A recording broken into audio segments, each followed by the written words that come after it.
These are top 10 terrifying near-death stories ever told on the Joe Rogan Experience. Episode 2358, Joe Rogan and Chad Wright question if near-death visions prove an... Number 1291, C.T. Fletcher tells Joe Rogan how dying 3 times erased his fear of death. If you're lucky, like we were talking about 100 years, if you're lucky, you get to 100 years. I'm 51. I'm halfway there, right? If I'm lucky, if everything works out perfect. And it probably isn't. Let's be honest. I beat the shit out of my body, right? So it's probably not going to make it. Do you want to make long. it to be 100, Joe? I'll see what's up. Yeah, I do, because I'm a science nerd. I'm fascinated by all these 3D printed hearts and all this shit. I want to see what the fuck they can do. Wow. I really think, and talking to guys like David Sinclair and all these anti-aging specialists, I think they're on the verge of being able to reverse aging. That they're treating aging like it's a disease at the cellular level. Instead of accepting it in that, like, well, you get older, hey, you're going to have to accept you can't do as much, your body's not going to work as well. Why? Maybe that's not the case. Maybe if they can correct certain things about the human body, maybe they can correct that. And I think it's very likely that in the future, I don't think that's an insurmountable situation. I think they're going to be able to correct what happens to your body when it ages. The deterioration that's caused by the aging process, your body produces less hormones, your body starts to slow down, Alzheimer's, all these different things. I think they're going to be able to correct those things. Wow. The problem with that is, then what? You're going to live forever? You're going to be happy living forever? Like, what if when you die, it's amazing? What if when you die, there really is a heaven? You really do go to some spectacular dimension filled with love and peace and happiness, and there's no emotions like we think about here. There's no fear. There's none of the things that hold people back, none of the anxiety and the angst. It's just consciousness and love. And then you're wasting your time here just trying to stay alive, taking pills to live to be 1,000,000. Boy, you open up a big-ass can of worms right there. Well, I would tell you, Joe, without a shadow of a doubt, none whatsoever, death is not the end. You don't think so? I know, Joe. How do you know? Because I've been dead. Right. Yes, I've been dead. But what about that experience cemented it in your head? When like I said, it was the most peaceful, and I don't feel like it was the most peace, most restful, I woke up laughing. I was, my wife said, Really? I was overjoyed. You woke up laughing. Yeah, I was overjoyed. Do you remember anything about what happened when you blacked out? The time was extremely peaceful. I didn't have a worry. Extremely joy, and I was not sad at all. You know, I was overjoyed, very happy, very peaceful, and it erased any fear that I might have had, and any fear of dying is gone. I don't fear death at all. And so maybe that's why I don't want to live to be 100. Because I wouldn't mind visiting that place again, man. It was so much peace, so much, and it wasn't like this is I'm just in the ground. And I'm not a plant, just dirt. I know that I'm in a very comfortable place, and I wouldn't mind visiting again. I wouldn't mind. So I hold no fear. And so when I say that it's definitely not the end, I believe that your soul, so people have a different name for it, consciousness or whatever, is definitely eternal. I mean, because how else could you have these feelings or emotions, or have that sort of comfort, the feeling of comfort and being in the right place, if something didn't continue? Because my life was gone. The essence of life, my body was gone. It was gone, flatline, dead, whatever. I told my doctor that I died, and he said, "No, actually it's called some kind of pause or some shit like that." And I said, "Look, if the pause lasted, doc, I wouldn't be talking to you right now." So okay, you call it a pause. I go, well, during that pause, I was dead. So it was a wonderful feeling, Joe. Well, I think with a guy like you that's so physical, and you've been so physical your whole life, the big fear is to not be able to take care of yourself or move. Like, that's what we were talking about when you get to talk about being 100. Mm-hmm. Like, having someone wipe your ass and take care of you. Like, that's the big fear. It's not death. Death is just peaceful. It's the end. But the big fear is the deterioration of the physical body to the point where it's just painful. Everything's painful. You can't go anywhere. You can't count on yourself. Yeah, it's very peaceful, but I definitely don't think it's the end. I think it's the beginning. Yeah. Yeah, and that's it's an overwhelming feeling. Like I was able to peek over into the other side, Mm-hmm. and that it's definite assurance that it's not the end, and that there is something else on the other side. I have that assurance, and is able to peek into it. Well, I think we all have this feeling that we are something other than our body. Most definitely. I mean, I have that feeling. Like, I feel like there's like a little ball of energy in there that moves this thing around. Well, you're right, Joe. Yeah, but that's what it feels like. Yeah, it always feels like is. that. Yeah. That's what I've always rejected the label atheist. Like, people say, "Are you religious?" I'm like, I was when I was a little kid. I had to go to Catholic school, and I did all that jazz. But my parents, when I grew up, were hippies. After that, my mom split up from my dad. My mom shacked up with my stepfather, he's a hippie, Mm-hmm. and there was no church after that. But I'm not an atheist. I don't know. Like, I don't believe anybody that says they know what life is or what life means or what happens when you die. I want to hear your opinions. I want to hear your thoughts, but you don't know. And anybody that says they know what happens when they die, I know what happens when I die. It'll be black and cold, and that is the end. And just like there was nothing before, there'll be nothing at the end. And like, you don't know that. No. You're just saying that. Mm-hmm. There is no God. How do you say that? How do you say that? Well, one day, what if you stand in front of God, or in God's presence in some non-physical form, and then you're weeping in your arrogance and stating that there's no higher power? Like, it might be the universe itself might be God. I mean, we don't know anything. We are strange little monkey people living on this fucking planet, making things that alter our environment, moving around, driving, flying, talking to each other, talking shit. But at the end of the day, you're only aware of what you've experienced. Right. And when you don't know, that's like when people have had, I've talked to several friends that have had near-death experiences. A very good friend of mine, she was in a car accident, and she had a very similar thing where she said it was so peaceful. Yeah. She said, I think they got rear-ended and like really banged up. And when it felt like she was going to die, she felt so peaceful.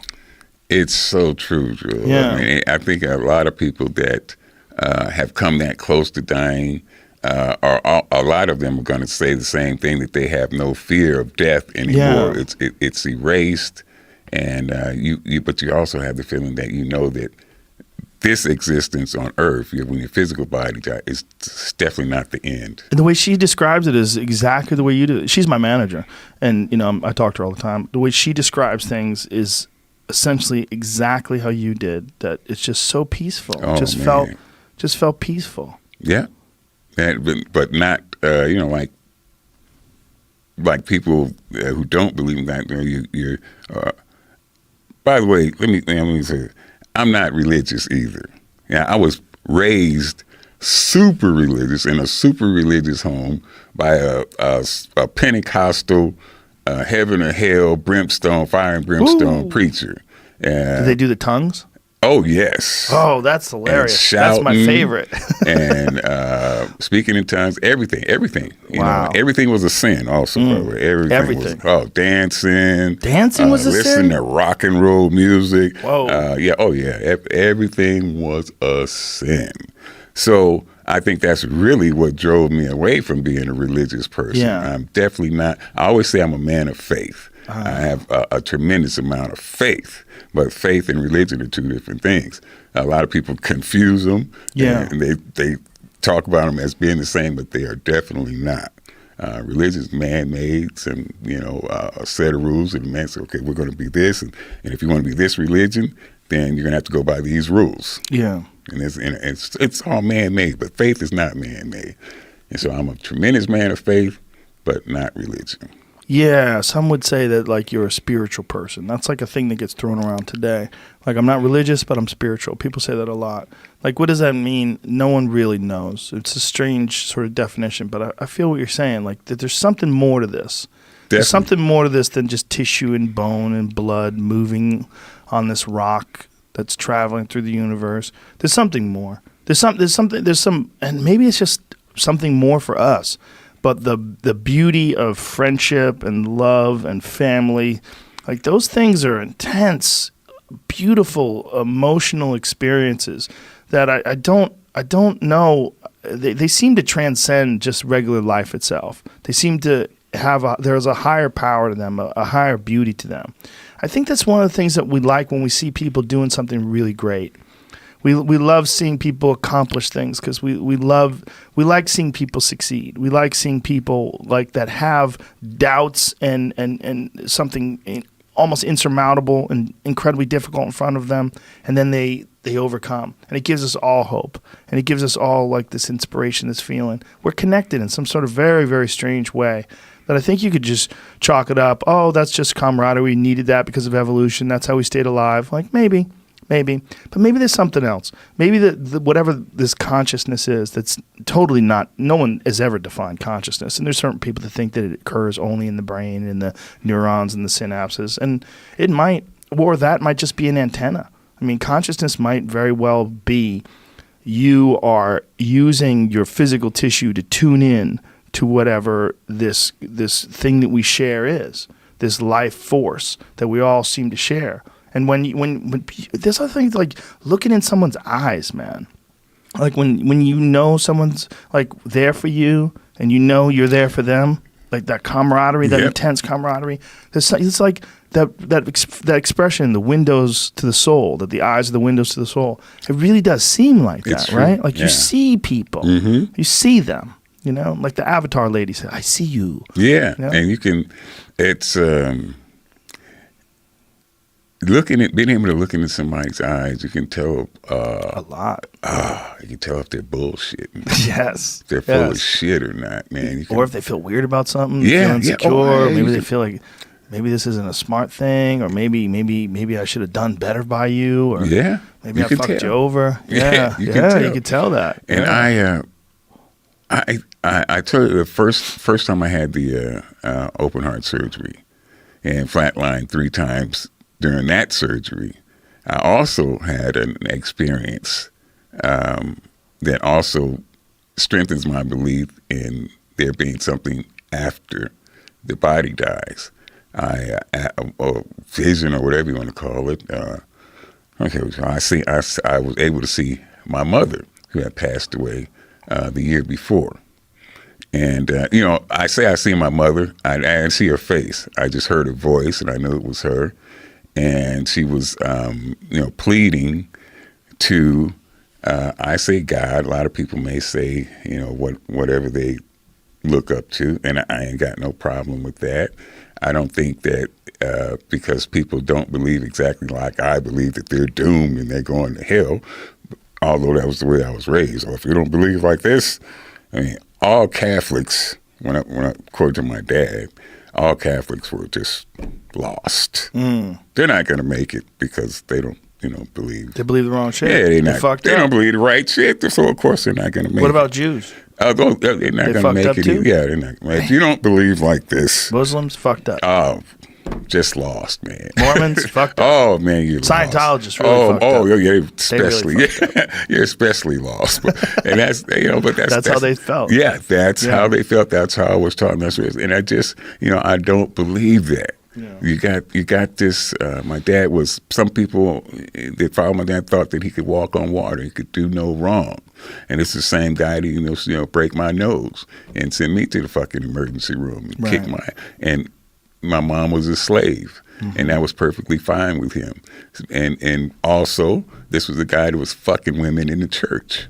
But if you don't believe like I believe, you're going to hell. Yeah, people have a remarkable ability to be hypocrites. Yeah, they're super. So, and I've seen that so much from super religious people that it just turned me off from being a religious person. Well, I think a lot of what it is control. People want to control other people. They want to be able to tell people what to do and when to do it, and it gives them some power in their own life by doing so. Yeah. Yeah. And I just, it destroyed my faith in just super, people that are in church every Sunday, every Tuesday. We went to church 3 times a week. 3 times a week? 3 times a week, every Tuesday, every Friday, and every Sunday. In church, man. In church. I mean, during the Watts riots, I'm a little kid, we went to church. Wow. Yeah, with the guy that soldiers, National Guard on the streets, they pull my dad over. I'm a little kid in the back seat. Where you going? I'm going to church.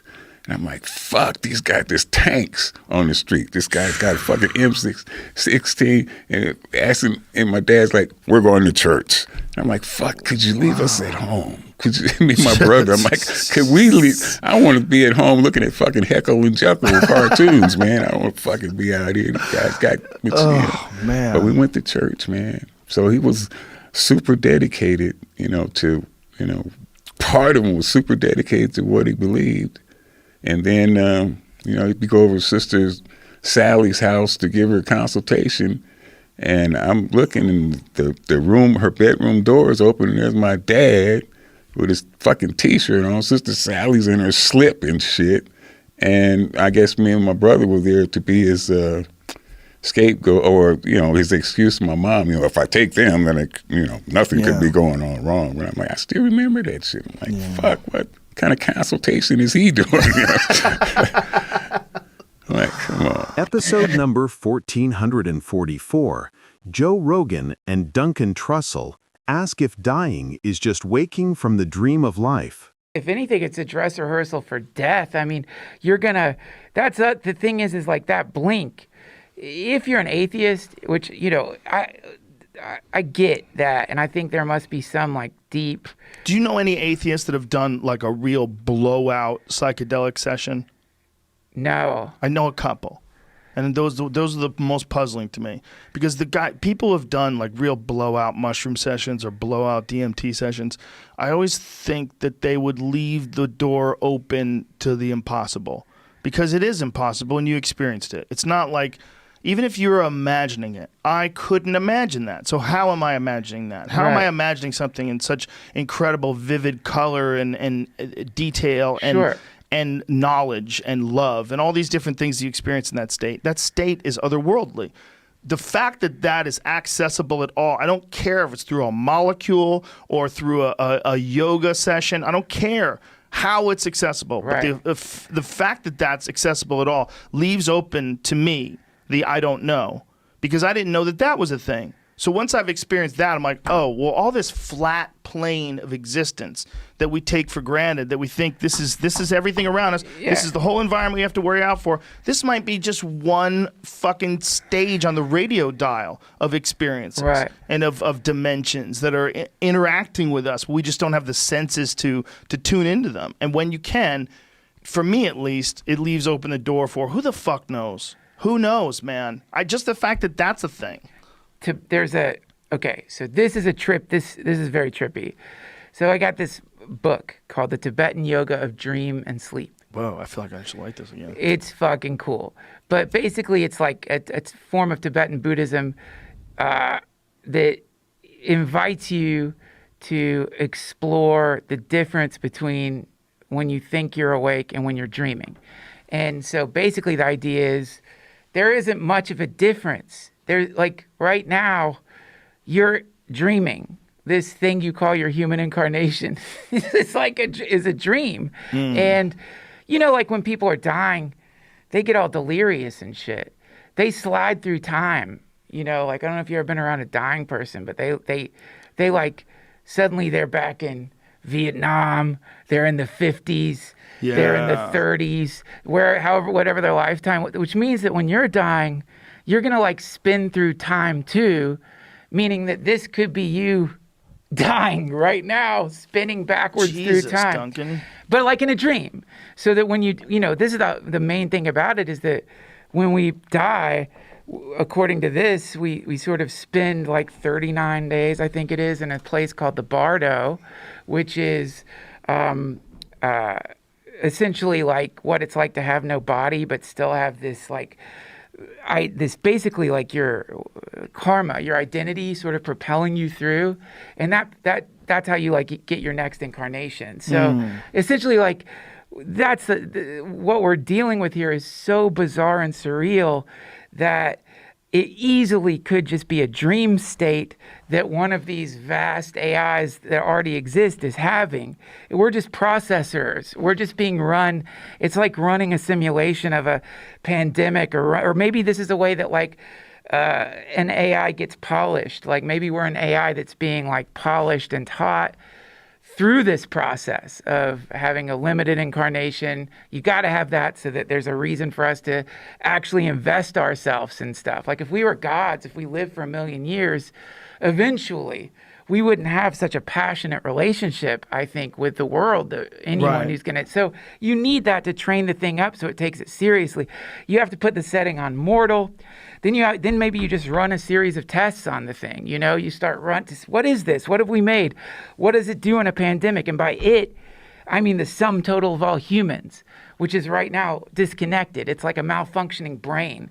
You know what I mean? We're not connecting. But if we were being like sort of, I don't know how you put it, groomed, evolved intentionally, then every single moment in an individual's life and in the life of history could be looked at as a training or an upgrade. This could be an operating system upgrade. This could be what an operating system upgrade looks like in the biocomputer that we exist in. It looks like a fucking pandemic. And that's what's happening right now is we're being like upgraded for some reason, even though it's terrifying and obviously horrific, you know? We're being upgraded. And anyway, the whole point is, man, this thing that we're in right now, whether or not there's a God, I think an atheist gets to lean into the idea that when they close their eyes and breathe their last breath, it stops. And I just think that's a big gamble, man. And I don't mean because you go to hell. I mean, how nice would that be? Yeah. If it just stopped. When more than likely it's, you know, at least in this Tibetan yoga of dreaming and sleep, more than likely what happens is way before you actually die, when you get really sick, you already start waking up into your next life. You just like go through a weird dream-like state called the Bardo where you freak the fuck out. And then you're suddenly alive in another being, completely oblivious to whatever your past incarnations were. And that's what we're in right now. So, you know, I don't know. This is a great time for people to start, you know, looking at that and preparing for that. Episode 1292.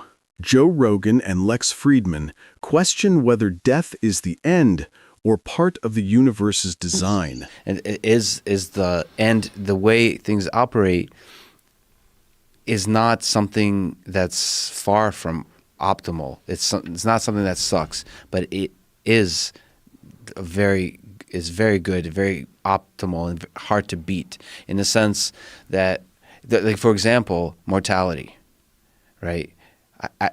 Is death important for creation? Is death important for us human beings? For life? For us as a society? Is it important for us to die? Like, if you could live forever, would you live forever? Well, I think you miss out on the possibility that there is something. Well, I had this conversation with C.T. Fletcher yesterday because, you know, he survived a heart transplant a year and 2 days ago. I think it's... What do you think? I think mortality is essential for everything. So I think we need the end to be there. Right. But do you think that we need the end to be there for the overall health of the human race? or all the organisms on Earth? Or do you think we needed to be there because there's something else? Do you think there's something else that happens to you when your body stops existing? Do you think your consciousness transcends this dimension? I think I'm not smart enough to even think about that. That's a great answer. So I think everybody on Earth has that exact same answer if they're being honest. so you talked about atheism and so Yeah. on. I used to think atheism means what I just said. Right. But it's more. We know so little. So the only thing I know is that the finiteness of life is the Broadway Jiu-Jitsu school that I train at has this poster at the opening, which is Hunter S. Thompson quote, which is About skidding into death sideways? Is that the one? That's a good one. No, for all moments of beauty, many souls must be trampled. Something like that. That's a fucking great quote. God, I love that guy. Yeah, so basically, for beauty, you have to have suffering. I do not disagree with you. I do not disagree with any of the things you said. And I think there's always a possibility that human beings are the most advanced life form that's ever existed in the cosmos. There's always that. That has to be an option if we are here, right? If we can't see any others out there, and even though, there's the Fermi paradox and there's all this contemplation that if they do exist, like maybe they can't physically get to us, or maybe they're on a similar timeline to us, and it's also possible, as crazy as it might sound, that this is as good as it's ever gotten anywhere in the world, or anywhere in the universe, rather. That human beings right now in 2019 are as good as the whole universe has ever produced. We're just some freak luck accident, and everybody else is throwing shit at each other, right? There's 15-armed caterpillar people that live on some other fucking planet, and they just toss their own shit at each other, and they never get any work done. But we might be that. But even if that's true, even if this beauty that we perceive, even if that this beauty requires evil to battle and requires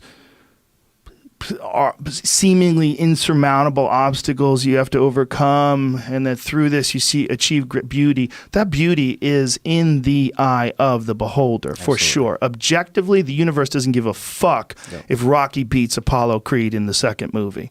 It doesn't give a fuck. It's nonsense.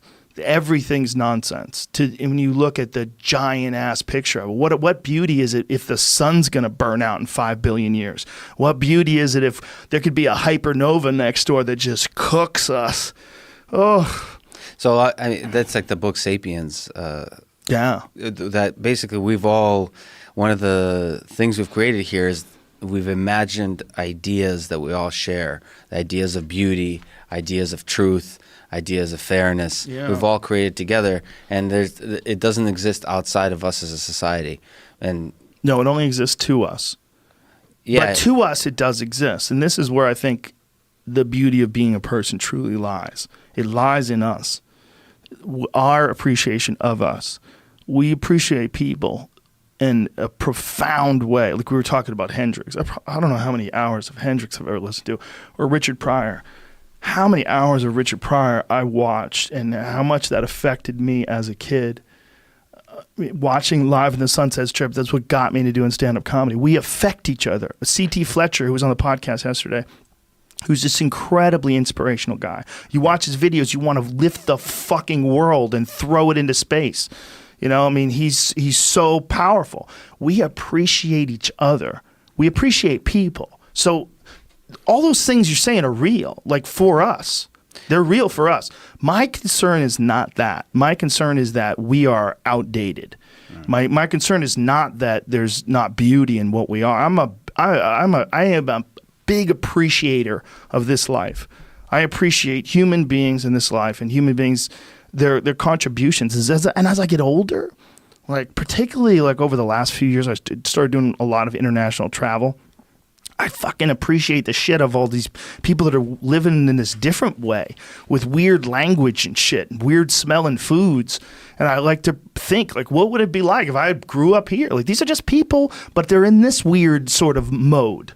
Yeah. I think we're insanely lucky that we have this enthusiasm for each other, that we have this like for your work, man. I have this deep enthusiasm for what you do. I'm fascinated by it. I love being able to talk to you and pick your mind about, like, you're out there coding these fucking vehicles that are driving themselves. Artificial life on wheels. I don't think any other animal appreciates each other the way people do. I mean, I might be wrong. The way people do, right? Yeah. I might be wrong about dolphins and whales. I mean, maybe they love each other just as much as we do, just in a different way. But where does AI fit into that? So you're worried. I'm worried that we are Australopithecus and AI is going to come along and make us look stupid. The only reason why Australopithecus would be cool today is if we found a gang of them on an island somewhere. We were like, holy shit, they survived. They never evolved. They're on this island just cracking coconuts and just eating fish, whatever they can catch. That would be amazing. But every undocumented or undiscovered, uncontacted tribe, they're all Homo sapiens, all of them.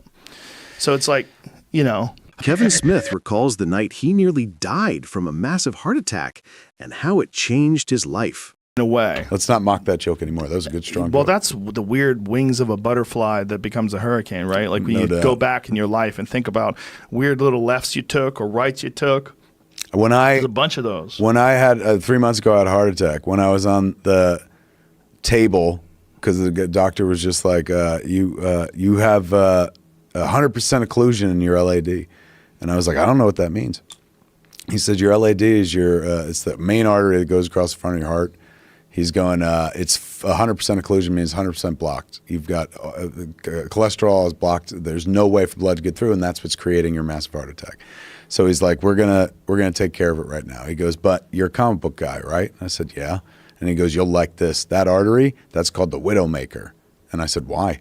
And he goes, because in 80% of cases of 100% occlusion, the patient always dies. He's going, but you're going to be in the 20% because I'm really good at my job. And he fucking disappeared into my crotch, went up my groin, through my femoral artery, and fucking went up into my heart and put a stent in that LAD. And the moment he opened up, he goes, I'm going to open it up now. And he showed me what it was, tiny little mesh wire thing. He goes, I'm going to open it.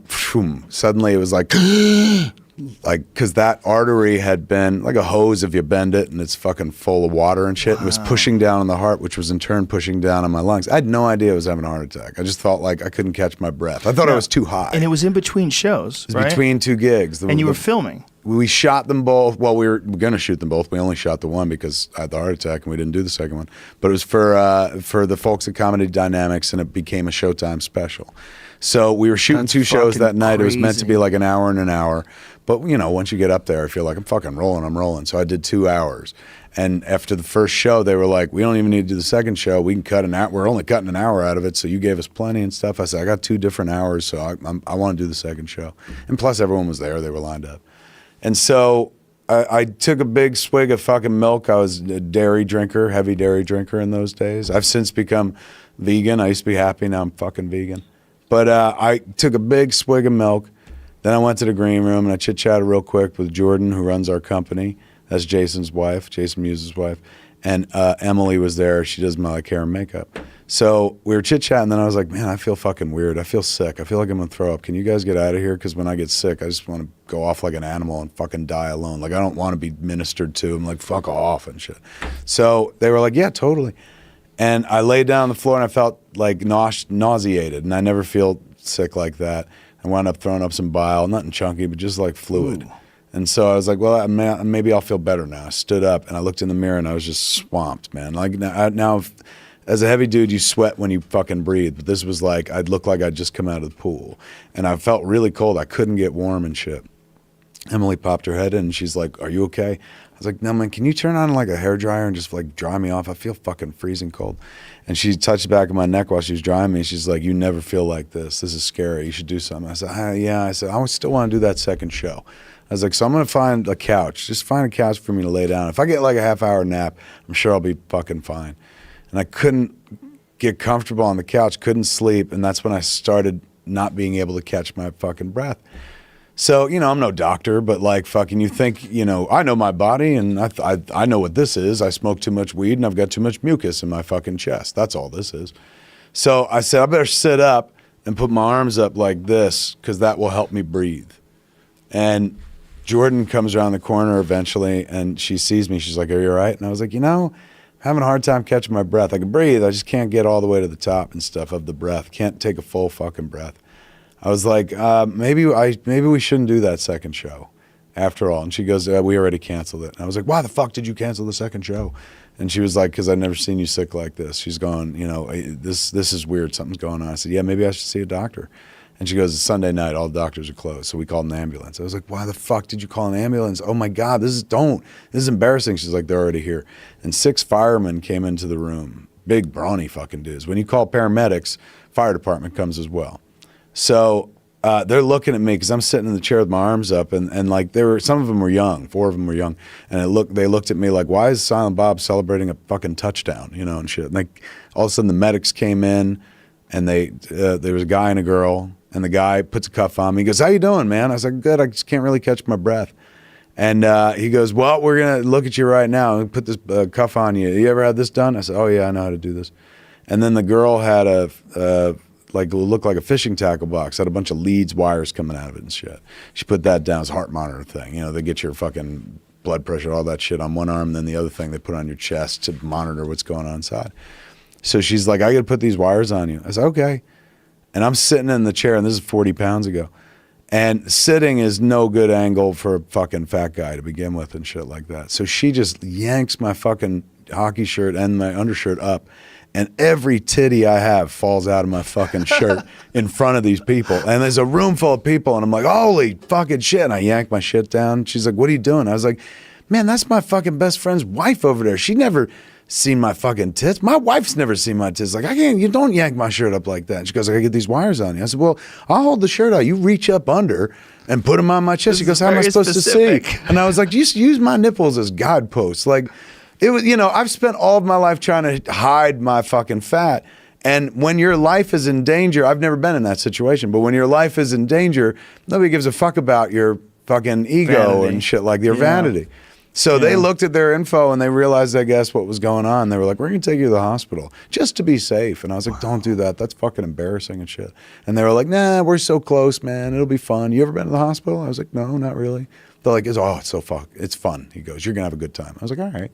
And, I'm a podcaster. So I'm like, look, at the end of the day, no time is wasted. Everything's a fucking story. So if this turns into the opening 5 minutes of Hollywood Babylon, where I'm like, they took me to the hospital and it turned out I was just too fucking high. Like, life's great when you're a podcaster because there's no such thing as fucking bad news anymore. Like it can hit you on the level of like, oh shit, that's unfortunate, but right away you repurpose it into like, all right, well, now I got something to talk about, and this latest setback is just the longest, is just a momentary chapter in the long story you're fucking telling. So I was happy to go to the hospital, not because I was like, I think I'm dying, but because I was like, all right, fucking I'll have a story to tell after this next week. It'll be fun. I got to the hospital, like Dr. Leidenheim, he's the guy who's now my cardiologist. They pulled me into the ER and he's like, hi, how are you? I'm Dr. Leidenheim. I said, hey man, how are you? He goes, what's wrong? What's going on? I said, I can't catch my breath. And he goes, well, that's because you're having a massive heart attack. And it was the first time anyone had said anything like that. How did he know for sure? That's what he does. I think what he knew for sure was when they put the leads on me and the blood pressure, right. They looked at each other at one point. But I assumed like, so there's like numbers that'll show up that'll indicate that something just happened. And they made this wonderful call. I got to find these kids, give them a hug one day. On the call sheet, because we were shooting that night, on the call sheet, it was a different hospital. But they took me to Glendale Adventist because they knew that I was having a cardiac episode. And that's shy of one hospital in New York. Glendale Adventist is one of the best cardiology wings in the United States of America. So I happened to be in the right fucking place at the right time. We were supposed to shoot my comedy special at the Ryman Auditorium in Nashville. It wound up being shot instead at the Alex in Glendale and stuff. And if I hadn't been doing the show there, who fucking knows, man? I've gone to a hospital, but I probably might have fucking died. Because homeboy told me when he went up the heart, when I was in the operating room, and he told me like they call that the Widowmaker and shit. 80%, 80-20, I sat there going like, these are the weirdest odds I've ever had in my life. I figure like, look, you leave the house, it's 50-50, you're going to fucking drop dead, right? Like you get hit by a car, struck by lightning, you trip over a fucking dog, and then the dog bites your jugular and you fucking bleed out. You're like, but I always loved dogs, and you die ironically. Whoa. But, just stringing along. But the 80-20, man, 20% chance of life was fucked up. Fucked up thought. First time I'd ever had that kind of thought. And in my head, I had to cognitively reframe it and go, you don't know. You might have been close to death so many fucking times in your life. There might have been like a psycho behind you with a fucking knife, and then all of a sudden you got a cell phone call and forgot about you or something like that. So suddenly I repurposed it. The whole time I was laying on the table, I kept repurposing every thought. Not repurposing, cognitively reframing. I was sitting there because I couldn't, like at one point they were like, your wife's on the phone. Do you want to talk to her? After they told me that I was having the heart attack and that they had to get up me fast and stuff. So they're holding up a phone and I see it, and that's the first time it crystallized where I was like, oh, these people think I'm gonna die. Like I was in no pain whatsoever. I couldn't catch my breath. They kept asking me like 0 to 10, how do you feel? What's your pain level? I was like -3. They're like, you're doing this wrong. I didn't feel pain. It wasn't like, I grew up in the 70s watching Sanford and Son. So my idea of a heart attack is Elizabeth! And it's big and shit. Right. Felt none of the symptoms, no numbness in the arm, anything like that. I was sweating. I threw up bile, a little bit of bile. I was cold, and what was the last one? It was just fucking shit you would never associate with a heart attack. Like you would associate it with like, I feel under the weather. But apparently these are symptoms of heart attacks as well. I like to share it because some cats never heard that before, and I've seen a lot of people on social media since who are like, you saved my life, here's why, because I talked about the fucking symptoms and shit. So while I'm laying there, and they go up your groin, they go up your femoral artery to your heart and stuff. He went up and he saw that it was all blocked. I said later on, I was just like, fuck, man, like I'd like dropped 80 pounds 3 years ago. I've been like walking up a hill 1.5 miles every day and stuff. He goes, yeah, but the kind of blockage you had, he goes, that didn't start fucking recently. He's going, that started in childhood. And I was like, man, fucking Hostess Twinkies. And then I remembered we had no money. So I was like, man, fucking Little Debbie Swiss Delights and shit. That's how it happened. It started way back then. I prefer the Little Debbie cakes. I'm with you, because I was raised on them and shit. Yeah, but, we were trained to like Twinkies more because they had a commercial. Little Debbie would never bother with a commercial. They didn't have a commercial, did they? No, you can't. Well, years later they did, but when we were kids they didn't, because how can you have a commercial and sell your product for 59 cents a box? A moister cake. Yeah. It was like a better experience. Because they had more of those trans fats that are just ones so that are killing goddamn people yummy. now. Did they have trans fats back then? I think so. I When think did they didn't invent call trans it that. fats? Episode number 1571. Emily Harrington recounts her 50-foot fall on El Capitan, the fear, recovery, and climb back to strength. When you have these moments where things don't go well, where you have a fall, or when you had your concussion and you got really banged up, overcoming those things, what is that like? Because I would imagine that it's such a scary thing to do. Well, maybe for me, I don't know as much for you, but I'm watching pictures of you, my hands sweat.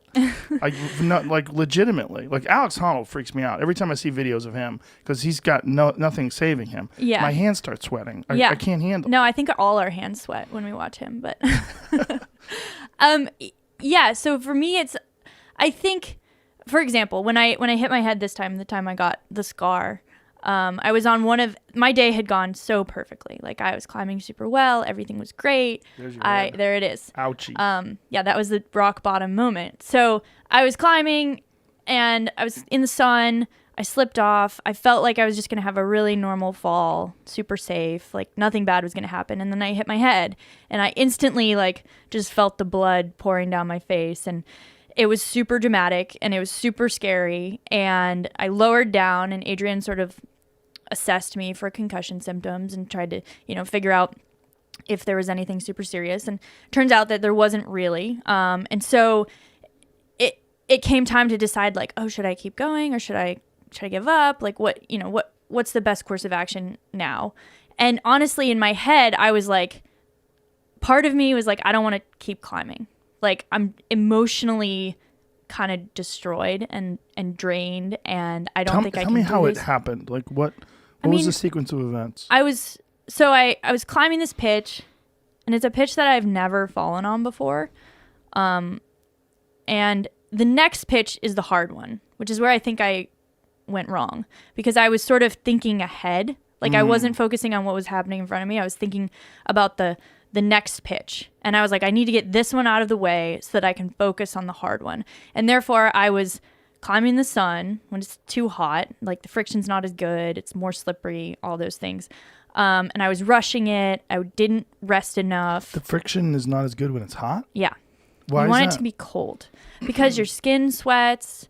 Oh, okay. It's And just like the rubber on your shoes isn't as sticky. Like it's just the heat radiates off the rock. It just gets more slippery. Like imagine like a granite face just like baking in the sun. Like everything's more slippery and you're all sweaty. And so it's just not ideal. And I could have waited, but I didn't.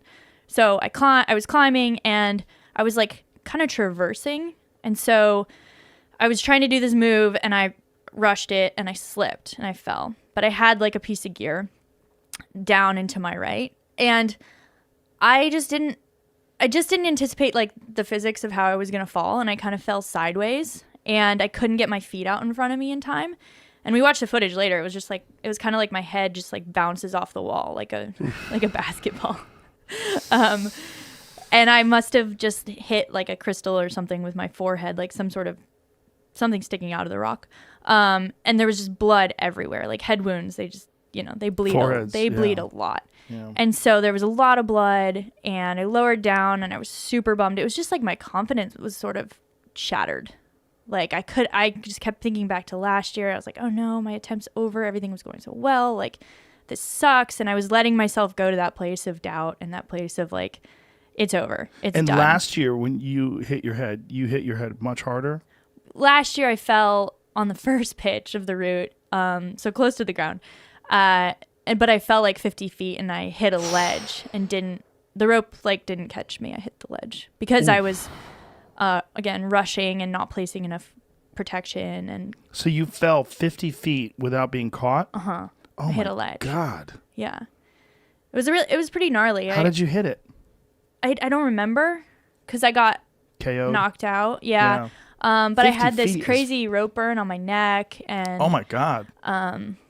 Yeah, it was pretty. I had to get rescued, like full on ambulance to the hospital, like spinal injury worries, all that. It was pretty serious. It was definitely the worst accident I've ever had. And I walked out of the hospital that day, which is incredible. Like that just doesn't happen very often. There's me. Dressed up like a burrito. And so this is when they were carrying you to the hospital? Is that that's the rope burn. Rope burn. Oh my God. I also don't know how that happened. Oh, wow. Yeah. Wow. And there's no footage of this, right? You didn't review footage of it? There's it was dark when I started climbing. So there actually is footage of Alex Honnold was belaying me. There's footage of him belaying me. What does belay mean? Belaying is the person who holds your rope at the bottom. Oh, okay. So he was like essentially holding my rope. But it's a little bit nuanced because the way we were climbing, we were doing something called simul climbing. We were essentially, I was tied onto the top of the rope, he was tied onto the bottom of the rope, and we were climbing together up the wall simultaneously in order to save time. And it is a more dangerous form of climbing than just like one person climbing while the other person belays them, and then I would stop and bring him up, and then we'd go on from there. Like instead, we were climbing together. Whoa. That makes me nervous just thinking about it. Yeah, if someone falls, you're kind of connected to them. Yeah, we are always connected to somebody when you fall. But if he had fallen, it's kind of a complicated form of climbing that not many people do. It's definitely like an advanced strategy. But and so was someone filming? Yeah, I have a filmer who's making like a movie about me. And he was filming because he was there filming that attempt, and he was filming Alex as Alex was like sitting on the ground getting ready. And have you reviewed the footage? Yeah.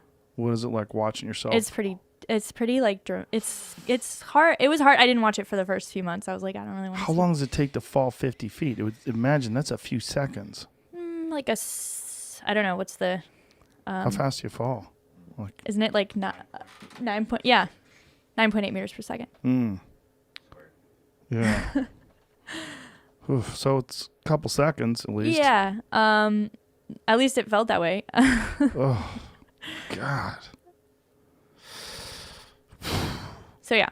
So that was something like a mental hurdle to get over for this year. And then this year something similar happens, only I was way higher on the wall, but I was really close to succeeding this time. And I had this part of me was like, well, I just want to give up. Like, I don't want to do this anymore.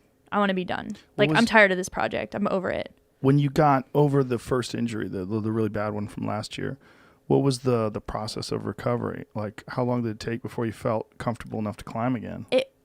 I was super lucky. I think I definitely got away with one. It was one of those things where I got away with one. Like, I walked out of the hospital. I was back climbing. I think I took a month off, but I went to Ecuador and climbed a volcano with my dad and like went skiing and just did a bunch of things. Like, how long afterwards? Fine. We went to Ecuador like 4 days later. What? Yeah. What kind of crazy father do you have? He's awesome. My dad loves all sports and activities, and he's like super passionate about everything. And this was his dream, was to like go climb this volcano in Ecuador, and we'd been planning it for months. And I actually felt that was one of the reasons I felt so bad that I got hurt. I was like, oh no, I'm supposed to go on this trip with my dad, and like we had this whole plan. He's been training. He trained like for months. He's 65 years old. Like, it was one of those things. So we went and we climbed the mountain, and like thankfully I was able to do that with him. It was really cool. What kind of like physical damage did you suffer in terms of like how long did it take for you to recover? I honestly, I would say I felt pretty normal within a month. Real? So, yeah, a little back pain. But concussion, right? Concussion. Yeah, the concussion symptoms were a little gnarly for a little while. But 4 days later, you're climbing a goddamn volcano. Yeah, well, we were headed there. Yeah. How long after that before you were actually climbing? I maybe like 3 weeks. Yeah. So while you were suffering from some, at least, concussion symptoms, you were climbing. Yeah, not recommended. We went to the doctor, and she was like, you can't go to Ecuador. You shouldn't do that. And I was like, yeah, that's nice. See ya. When you watch the footage of the fall and you see yourself hit the wall and the impact and what happened to you, does that, it obviously didn't deter you from doing anything, but does it change the way you approach climbing? Yes and no. I think the reason that it was a little bit easier for me to overcome that hurdle was because it was really obvious what had gone wrong. And it was really obvious that what had gone wrong was within my control. Like, I simply had not placed enough protection for the difficulty of the route. It was an easy climbing for me, but it was really dark, it was cold, it was slippery, and I was just going too fast and not placing enough gear. Episode number 1571. Emily Harrington shares how climbing El Capitan with Alex Honnold pushed her limits and what she learned from his fearless calm. This season, it was some baby steps of like going back to that route and just placing a lot of gear so that I felt super safe. And then, climbing it in the same style that I was going to climb it with Alex, simul-climbing it, but still placing more gear. And then during my try this year, I actually told Alex, because he's definitely more comfortable than almost anyone I know on El Cap.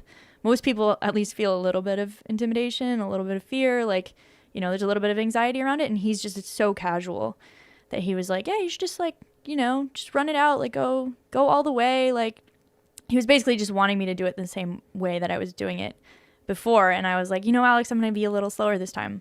Like, I think I need that for my head. And he was so like, he okay. felt like you should do it with the same amount of gear that you did before. Yeah, Just don't fall. Just don't fall this time, Emily. Yeah, kind of. Real simple. A little bit. Yeah. He was like, but Alex, the one thing he always says is he's just like, okay, follow your heart. And I was like, okay, well, I'm going to go slower. Well, so the audience knows, Alex told me that he did a route once and on his way up realized that he hadn't brought any chalk. Whew. So Yeah. he had to borrow it from someone else Yeah. who was strapped to ropes. So Yeah. he's free soloing. Yeah. No chalk. Yeah. Says, hey, I don't have any chalk. And the guy gives him a bag. And then he left the bag at the top so that when they got to the top, they could retrieve the bag. Yeah. That's the classic Alex situation. Yeah, what?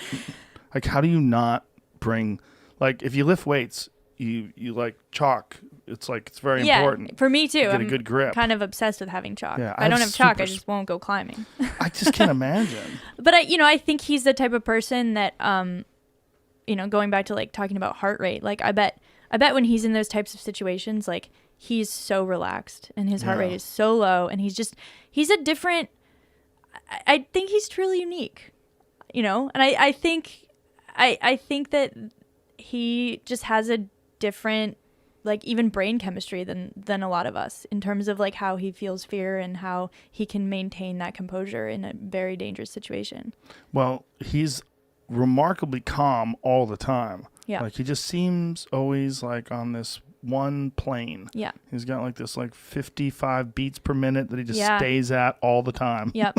And it's great climbing with him, actually, because it kind of rubs off on me a little bit. Like when I climb with Alex, I feel more confident. I feel more capable. I tend to climb better.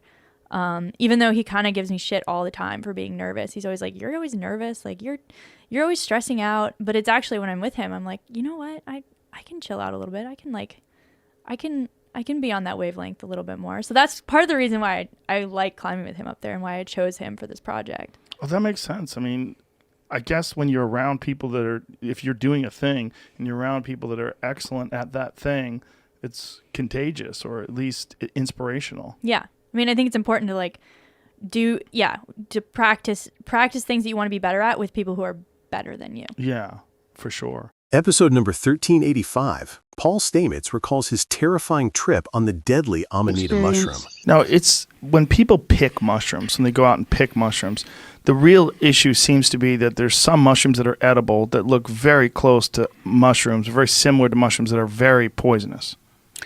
True to the uninitiated and the people who have not learned. But once you learn the chanterelle, you will not mistake it. Nothing looks like a lion's mane mushroom. Once you learn a lion's mane mushroom, it's hard to mistake it. So there are some lookalikes, and with the Amanita phalloides, the destroying angel, and with the paddy straw mushroom, which is commonly cultivated and collected in Asia, many of the mushroom deaths in North America have come from not displaced peoples, but people who've come from Asia, and because they're secretive in the language barrier and the culture of being wild collectors, they then mistake the destroying angel for a paddy straw mushroom. That's a real common mistake. There are other people who said it just looked edible. That's a really dangerous thing to say. So you have to know species individually. Right. There's edible species of Amanita, and there's poisonous ones. And there's deadly poisonous ones. The Amanita seems to have a lot of controversy as far as its efficacy, as far as like its psychedelic efficacy. What's that? That I don't know anybody that's ever really tripped off of it. Muscaria or Amanitas? Yeah. Oh man, do I have a story? Please. Oh my God. Because everybody that I know, and that was something that McKenna talked about as well. Terrence talked about while he was alive. They said that it seems that it's genetically variable, seasonally variable, perhaps even environmentally variable. All those things are partially true. I've eaten Amanita muscaria 4 or 5 times. Amanita muscaria is the red mushroom with the white dots. It's the fairy tale mushroom. It's Santa perfectly Claus. legal, Santa Claus mushroom. It contains muscimol, muscarine, and ibutinic acid. Actually, very small amounts of muscarine. But the muscarinic symptoms cause salivation and sweating. And I tripped with my friend on Amanita muscaria, and I looked at him, and he was foaming at the mouth. And he had all these bubbles coming out of his mouth. And I go, man, dude, you look like you have rabies. He goes, you should see what you look like. But then Amanita muscaria, I've eaten that a few times, and people do boil it in water, throw away the water twice, and they can make it into an edible mushroom, but it's not that great of an edible. But there's another mushroom called Amanita pantherina. Now, pantherina is a kick-ass mushroom. It has 5 times or more the amounts of muscimol and ibutinic acid, almost no muscarine. So the salivation effect of Amanita muscaria. So I have had a very good friend. We are not friends anymore, unfortunately. But I was in charge of the herbarium at the Evergreen State College, and I freeze-dried Amanita pantherina. They're called panther caps. They're brown in color, and they have dots. Very good. The panther cap, perfectly legal mushroom and extraordinarily powerful. So I was living up in Darrington, Washington. I had this cabin. I was a logger hippie for a few years.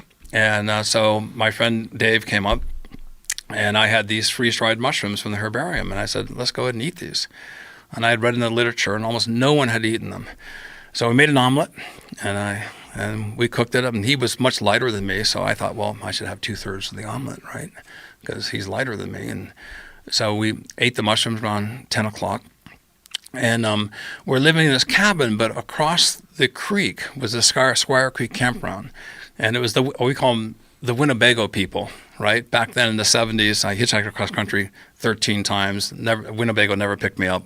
So they were always the enemy. And so we were long-haired hippies, we ate these mushrooms, and we thought for entertainment, let's go look at the Winnebago people. So it was so close. I don't know why we drove our car, but we drove the car out of my cabin. We went down like a half a mile. And we turned left into the Squire Creek campground. And we parked the car, and we wanted to go up to a beautiful view spot. And so we walked through the Winnebago people and their families and everything else, and we get up onto a ridge. And we thought, this is a great view spot. But we're waiting like an hour, no effect. And I was talking to Dave, I said, wow, maybe these aren't that potent. And then right after we said that, I looked at Dave and I said, David, do you see that? And he goes, yeah. And we waited a few more seconds, then this big distortion field. And we had a beautiful view of the volcanoes and the valleys, a big viewscape, but we could see the air had become sort of this liquid. And then it started coming on stronger and stronger and stronger. And we go, oh my God, this is getting intense. We better get the heck out of here and go home where it's safe, because this is coming on so strong. So we come down off this little plateau, and we had to come down through the Winnebago people. And then, oh my God, and here we're walking. The thing about Amanitas and Muscaria and Pantherina, you have dull yellows and browns, but you feel like this giant, and you're moving in slow motion. Every step you're taking, you feel like this giant, but moving really slow. And then I came to Winnebagos of no end. They were hundreds of feet long. I'm trying to walk past this Winnebago, and like, when is this Winnebago going to end? I keep on walking further and further. And then, oh my God. And so then we're really, really high. It was ridiculous. And I had a Rolleiflex camera. And we came up to the car. And so for some friggin' reason, I locked the car. And so I had my key. I looked at my key, and I looked at the lock. I went, bam, missed. Oh, shit. Okay, pull the key back, missed. But Dave goes, you okay? I go, I'm fine. He goes, do you want me to drive? And I go, no way, dude. If I'm this high, there's no way I want you to drive, right? And so I did it over and over again. Then magically, just for repetition, it just made it into the lock. So I unlocked the door, and I get into the car, and I drop my camera. And then I'm in the car, and I'm trying to get my key in. And thank God I didn't get my key in. I was not safe to drive. And then Dave is going like, oh my God, Paul, we're so freaking high right now. And I go, and I said, well, let's go home. I said, did I drop my camera? And I went over, and I looked on the ground. There's my camera. I picked it up. I'm going, well, Dave, I dropped my camera. Dropped my camera again. I go, wow, Dave, did I drop my camera? Picked up my camera, go, whoa, I dropped my camera. I did this over and over and over again. Repetitive motion syndrome kicked in. It is a very common symptom of Amanita pantherina. I dropped my camera dozens and dozens of times. How did it look at the end? Well, it was shattered. But Dave goes, Paul, you should look up.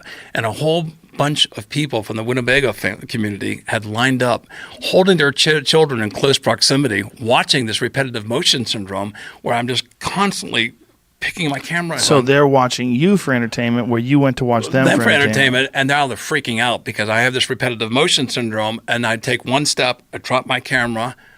Wow, Dave, I dropped my camera. And I pick up my camera again.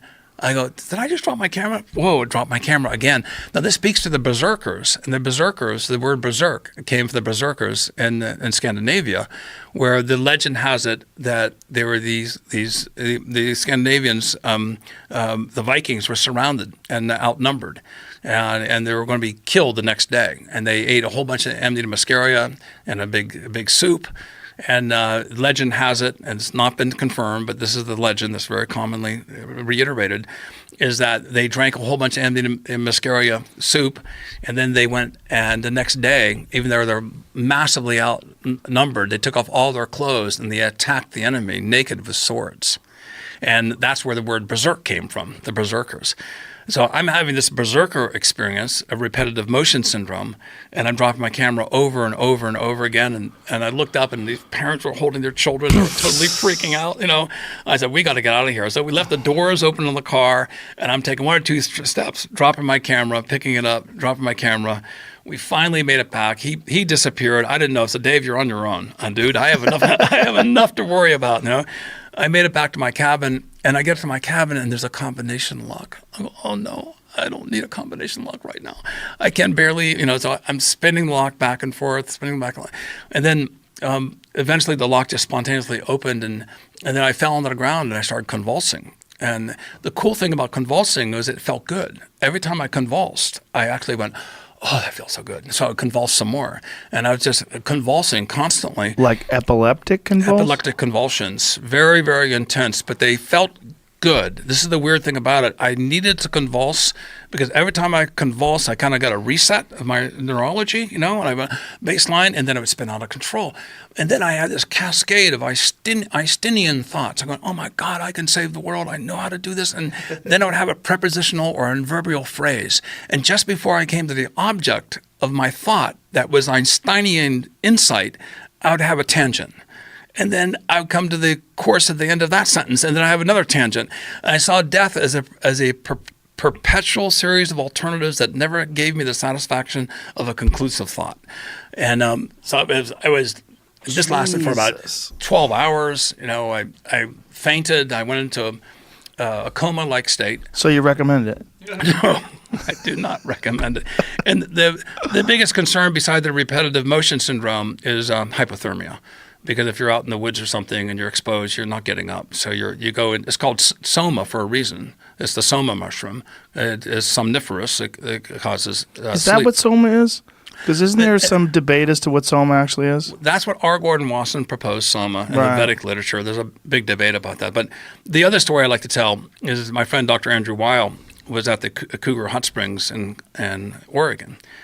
And Andy's a medical doctor from Harvard, and he was walking the trail, and people came running down. Oh my God, this guy's trying to kill himself! You got to come up. And Andy went up, and this guy had eaten a whole bunch of muscaria, big biker dude, and he was covered with blood. And he was up on a bridge, and he was swinging his legs back and forth, and he was above the rocks, and he threw himself off the bridge. Oh, Jesus. Now it was only about 6 or 8 feet, but it's enough onto the boulders down below. Smashed himself on the rocks. And then he climbed back up on the bridge, and he swung his feet and threw himself off the bridge. So this causes repetitive motion syndrome, both with my camera, etc. It's a mushroom that's perfectly legal. It's probably one of the most dangerous mushrooms that anyone could eat. I definitely advise not doing this because I always thought if I was ever called as an expert witness having these experiences, and someone was watching Tales from the Crypt on TV, and then they saw a knife, it causes temporary insanity. Really? I mean, the psilocybin mushrooms are wonderful, they're peaceful, they're loving, it's an empathico, right? But the amanita mushrooms cause this strange sort of behavior that is really potentially dangerous. Episode number 2031. Louis J. Gomez recounts his 3-day acid trip of chaos and madness.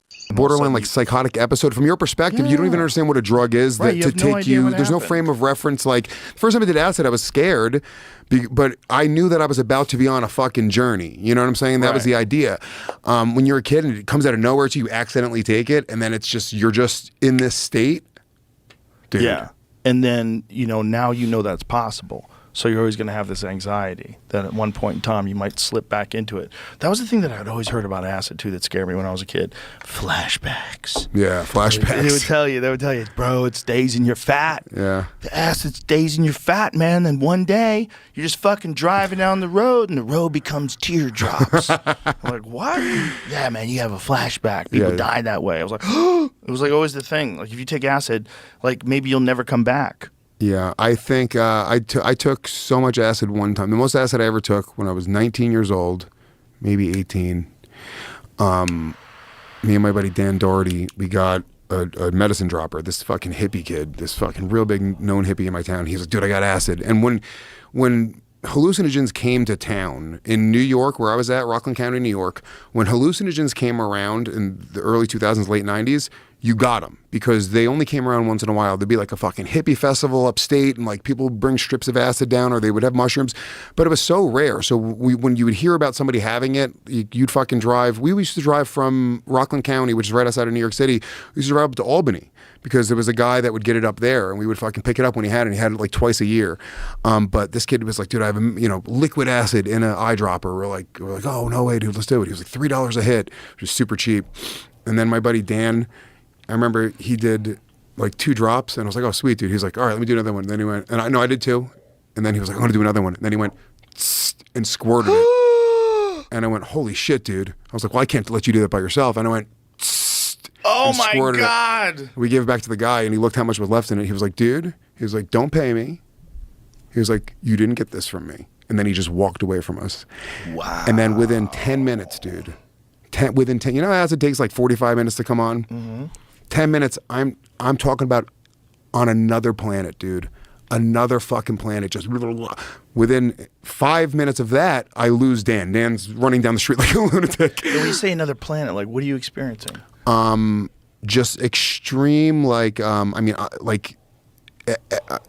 even remember most of the trip, but I remember I saw a friend and they got in their car and the lights from the car, it was like I was on a spaceship, dude. It was just like the music. And I mean, it was just like the hardest I've ever tripped by far. And it's everything, like the visuals, the sounds, the feeling, but such an intense trip, like scary. It started becoming really scary, started going down the road where, everything is everything. Like that was my conclusion, was like that life is death and death is life. And, sound is the same thing as a fucking table, right. Just being a fucking lunatic. And I remember like starting to think, it kept on coming into my head to kill myself because I wanted, that's an experience that I can only experience once. It was like just really scary fucking thoughts.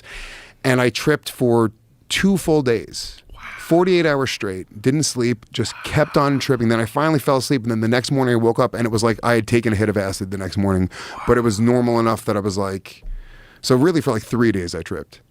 And when you were tripping, what did the world look like? There was just like the world. I mean, it's a great question. It's a really great question. I'm trying to remember what my perspective was on how the world looked. I remember being at a Dunkin' Donuts and just sitting there at the table and just fucking thinking about numbers a lot and just fucking numbers. Yeah, and everything was just fucking brighter. It wasn't pleasurable at all. It wasn't like. Why were you thinking about numbers? I don't know.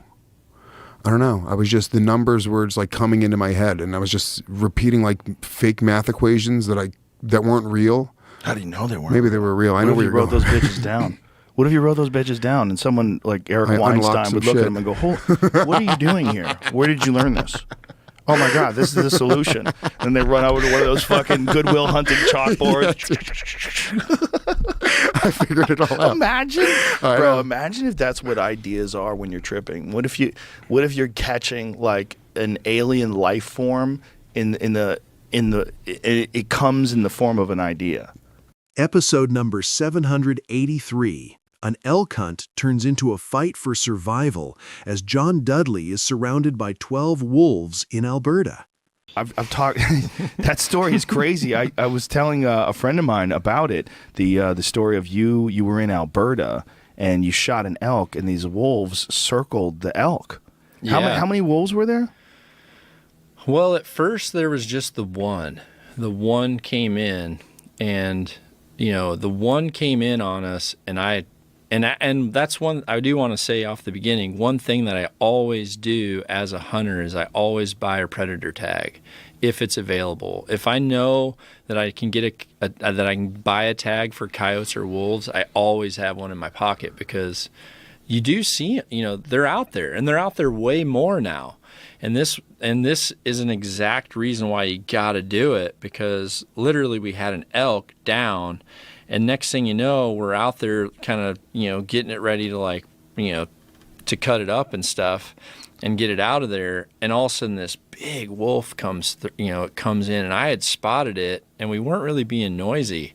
So I ended up shooting that wolf, and it kind of went off, and with a bow, there's no noise. So what we didn't realize was there was a pack there, and that was actually, it was an alpha female, is because of the size of it. I mean, you saw the size of it. Yeah. It's as big as me. And it actually went off, and then we kind of thought, well, that was freaking freaky. Well, then about 20 minutes later, all of a sudden we see another one, and we see another one, and we're kind of like, holy crap. So we start moving into this draw, and one of them was like making like a noise, almost like it was injured or something. It was like whimpering. So we're like, what is the deal? So we were on high ground with the elk, and then we started moving down into this ravine because we saw the wolves down in there. And next thing you know, we get down in there, and I start looking around, and there's like hair on the trees. There's like, it looked like that movie Into the Gray. The Gray. That's exactly what it looked like. The Liam Neeson movie. There was like freaking hairy turds everywhere. It was just, there was like beds. There was hair rubbed on the trees. And I start looking around. There's like holes dug in. And I'm like, I literally look at my two buddies that were there with me, and I said, we're right in their freaking den. Like, and I think that elk was not too far. Our elk wasn't too far from So when their den. you shot an elk that they probably thought of as theirs. Oh, they definitely thought of it was theirs. Yeah, they definitely thought that was theirs. So then once we're down there, all of a sudden we hear this howl. We're like down there, we hear this howl, and it was definitely an alpha, because an alpha's, the howl, it literally turns your blood instantly cold if you're right in on a true wolf howl. It's like so freaking low and deep, and it's just like chills your blood. Well, you realize it's not a game. Well, yeah. Then I realized, I'm like, we're in their freaking den. And, I'm kind of looking down. I'm like, okay, well, I shot an elk. Then I shot that. I've got 2 arrows left. So, and, both my guides kind of had, once we said, oh, there's wolves, they like grabbed a gun. We kind of went down in there to see what was up. Well, now this happens. And next thing, after that alpha sounded off, it was like, and 12, I think it was 12 sounded off all the way around us. We're literally down. Anyone who's been in Alberta, that the farmland is level, and then it falls into the river system. So we're literally, they have the high ground, there's a dozen wolves, and we're in the middle, and we're like, what the crap? So I'm like, get your back to a tree. So we kind of all spin around, and we're sitting there. And next thing you know, here comes 2 dogs on a full-blown, I'm talking like full-blown like this, like running, coming. And it turned into chaos. There was like bullets flying. There's freaking arrows skipping off junk. And we ended up shooting both of those wolves dead. And there's a few gunfires going off. Well, I'm down to like 1 arrow left. And I told the guy, I said, how many bullets you got? And he goes, well, I just grabbed the gun, couple bullets. Like, I didn't know this was all going down. So we're kind of like, we need to get out of here. So we started backing up, and next thing you know, the alpha sounded off again, and they all reported. This time there's only 2 or 2 less. So next thing I know, I'm like, we're trying to back out. So when you say that, wait a minute, hold on a second. You say they reported, they know that 2 were dead. Yes. So all of them are howling. I'm certain that the first howl was the alpha male pretty much saying, is everyone in position? Because then they're all like, yes, all the way around. Then all of a sudden the 2 come. All hell breaks loose. Then we're like, the alpha sounds again, but he's in a different location. He was actually to my left, like right here, and really close. And it's thick in there. You've been there. Mm-hmm. You know how thick it gets. So then they sound off. Well, now this time there's 2 less. So I'm kind of looking, because I know this wolf that sounded and I know it's the alpha. So I like grab my bow and I start kind of creeping over there. And as soon as I get to where I can see, he's like freaking standing right there. And How far away? 30 yards. Which actually, a wolf can cover. Jamie, pull up that picture from Joe's Instagram. Like, it was about a week ago. You found those pictures of those wolves? Yeah, I forget who the photographer was, but he's got some amazing photographs of wolves. It was like not the most recent one that was on that dead moose, but it was like that was from National Geographic. That was actually a bison. That was from yesterday. Oh yeah, that's right. Yesterday or the day before. Look at that. Okay, so that right there, that is exactly the face that I saw. But he was head on. He wasn't broadside. But that face where he was literally looking at me like that. And I mean, you're in a fight or flight. Like, I'm totally in a fight or flight. I had one arrow left on my string. I freaking grabbed my bow. I kind of looked at him. I knew at that moment it was like he was coming. Yeah, it's like freaking deja vu. That's deja vu right there. The Twitter, dude. the Instagram page, Jamie, go back up a little bit, is CJM_photography. And if you go to that guy's Instagram page, he's got amazing photographs. And he's out there with them. There was another one that I had, and that's just right before that, Jamie. Before that wolf picture, there was another wolf picture. That one. Look at that one, man. He's got snow all over his face, and his teeth are bared. That's a cool picture. Like, to me, that's pretty cool. Wolves are amazing. They're amazing. And the one thing people underestimate about hunters is our respect for animals. If you love them, why did you kill it? I totally respect them. I love them, but I can tell you that other picture right there, when you have that looking at you in the face, I mean, I knew it was like freaking do or die. And I literally looked at that thing and I said out loud, I said, I'm going to shoot you in the effing face. Because I like how you don't swear. Yeah, sorry. It's cute. And my boy might listen. I understand. And I remember I drew back. I literally drew back and I anchored and I came into my peep. And which means, for people who don't know, there's like a little circle that you look at through the string where you line it up with the sight. So I was literally lining up the shot. And as soon as I kind of brought my shot down to where that wolf was, there was nothing there. He bolted. No, I think he just like ninja'd. Well, if they're that wise and that big and that old, they've got to know what a hunter is. Smart. They had to have known that you killed the elk, and they had to have known that you killed those other two wolves that chased you, that went after you guys and tried to get the elk. I think he came in to think, okay, you called a fight, we responded. Now he's like sizing up, okay, I've lost. Here's what I've lost. I want to know what I'm going against. He kind of came in and he freaking looked at us all, and then that was it. Good thing they can't count.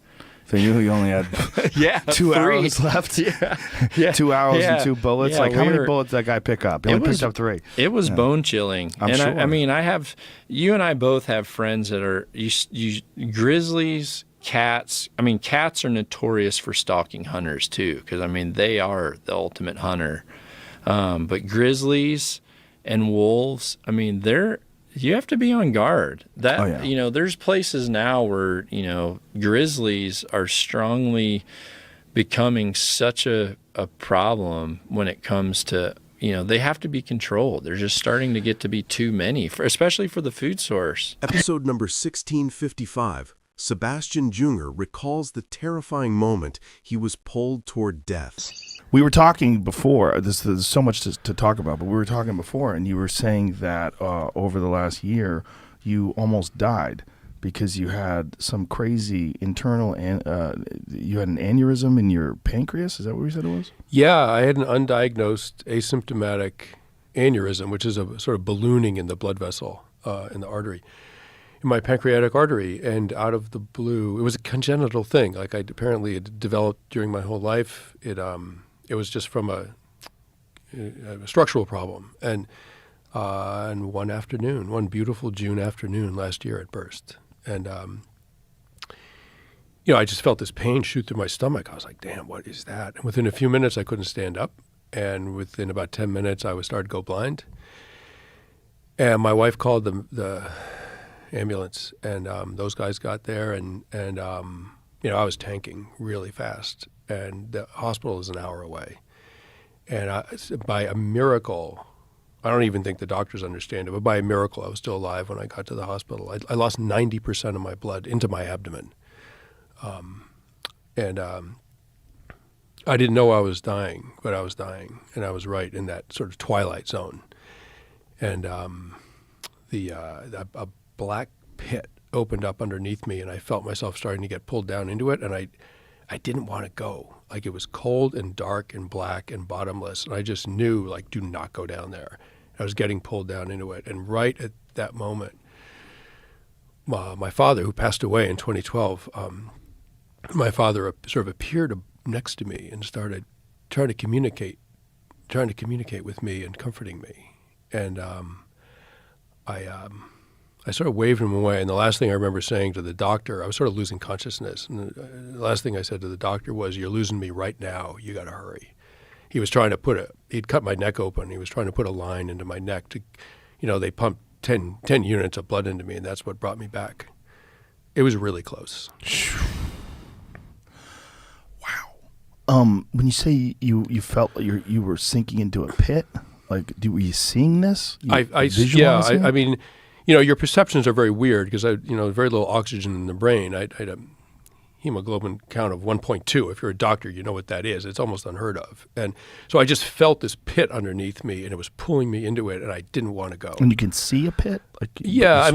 Again, see/feel, your perceptions are very weird when you're like that. And then my father also was sort of floating above me. He was a presence. I don't know if seeing him is quite the word. It's another perception. Wow. Yeah. So coming out of that, once you regained your health, you must have had an incredible newfound appreciation for all the people in your life and just everything. It was a long path. I'm a really healthy guy. Later, the doctor said, I was a marathon runner when I was young, and I don't drink. I'm athletic, and I use my body pretty vigorously. And he said that saved your life. Like, you didn't have a heart attack. Like, you owe your life to that. And, wow. But the next morning, I didn't know that I'd almost died. I had no idea. I have two little girls. I have a 4-year-old and a 1.5-year-old, and they're the most precious things to me. I mean, I can't even describe it, obviously. And the fact that they almost lost their dad was just devastating when the ICU nurse came in and said, "How are you doing, Mr. Younger? You're one lucky guy. You almost died yesterday." I had no idea. And then she came back an hour later, and she said, "How are you doing?" And I said, physically, I was throwing up blood. I was not doing very well physically, but I said I was. I said, "But I'm really struggling with what you told me, and it's really terrifying. I didn't know." And I said, "I almost died in my own driveway in front of my family, and I didn't even know." And I said, "I keep thinking about it. I can't stop." And she said, one of the wisest things I've ever heard. She said, "Stop thinking of that moment as scary and start thinking of it as sacred." And she didn't elaborate. She didn't need to.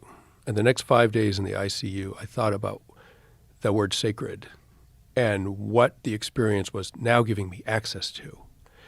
And, not to sound sort of like trite, but life is a friggin' miracle. And, I'm not religious, whatever.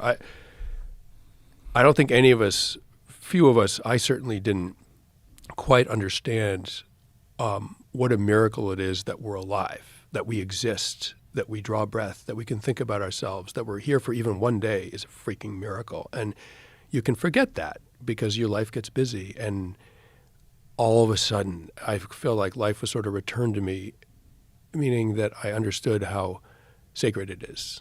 And again, I'm an atheist. I don't mean sacred in a religious sense. I mean in the sense that it has a profound value, and you mustn't forget. It's so easy to lose sight of that when you're caught up in your bills or traffic or your bullshit, and there's so much of life that is essential in order for you to just keep on existing in society, but not really important. Yeah, and we're humans. We're wired to react to things. Someone pisses you off, or you're tired, or whatever. It's not that we shouldn't have those reactions. Those reactions also keep us alive. Right. Our emotional and physical reactions are adaptive, and they protect us, right? But at the end of the day, you don't want them to run away with your experience of life. You want to reclaim it and just go right. All I have to do is go back to that moment of what happened in that driveway, and that I was spared getting pulled into that pit. That didn't happen. And my daughters get to have a father. I get to experience whatever the rest of my life is, whatever it is. Who knows how long I'll live, but I that gift was returned to me. And I don't even know who to say thank you to, other than I've started giving blood. 10 people donated blood and saved my life. I'll never know who they are. And that, it makes you part of this sort of web of life in a way that it's, when I gave blood for the first time, like after this happened, I gave blood and it made me feel so good. And now I can't wait to do it again. Like I'm part of something bigger. And that's one of the most profound human joys, is to be part of something greater than yourself. So this experience, how long did it take you before you were fully recovered? Well, I had a gallon of blood in my abdomen, and a gallon. Well, whatever the amount of blood in your How body do they get is, it out? something like that. They can't. It's a hematoma, and my body had to gradually reabsorb it. Whoa. So that takes months, and now I'm left with this sort of psychological residue of the experience, which is I have this, renewed, reinvigorated appreciation for life, but also. The truth about life is that none of us know for sure we're going to be alive at sunset. We all know you can get cancer or you can die in a car accident or whatever. But really, the truth is, we're alive because the tiniest membranes in your body are not rupturing. You know what I mean? Like Right. The system that your body is like incredibly complex.